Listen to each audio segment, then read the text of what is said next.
अस्सलाम वालेकुम Weaver, medicine की दुनिया में खुशामदीद वीवर। आज हम आपको बताने जा रहे हैं म्यूकेन सिरप के बारे में। म्यूकेन सिरप के कंपोजिशन की बात की जाए तो एंटासिड इसका कंपोजिशन है, और इसके इस्तेमालात और फ़वाइद की बात की जाए तो वीवर, मैदे की तेज़ाबियत का मसला हो, गैस का मसला हो, सोजिश का मसला हो, मैदे का दर्द का मसला हो, तो उसके ख़ात्मे के लिए, उससे निजात के लिए, उन असरात को ज़ाइल करने के लिए म्यूकेन सिरप का इस्तेमाल सूदमंद और बेहतरीन है।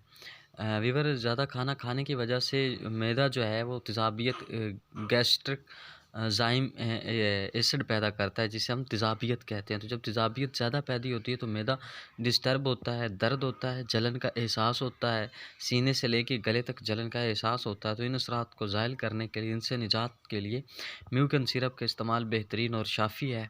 इसके अलावा वीवर, अगर बहुत ज़्यादा खाना खा लिया जाए और फ़ौरन सो जाएँ उसके बाद खाना खाने के, तो भी मैदे में तेज़ाबियत का मसला बनता है, जिससे मैदा डिस्टर्ब होता है, मैदे के अंदर शदीद पेन होती है, जलन का एहसास होता है। तो उससे आराम के लिए भी म्यूकेन सिरप इस्तेमाल कर सकते हैं। इसके अलावा वीवर, जिन पेशेंट को या जिन अहबाब को अल्सर का मसला होता है, तो अल्सर के मसाइल से निजात के लिए भी म्यूकेन सिरप का इस्तेमाल बहुत सूदमंद और फ़ायदेमंद है।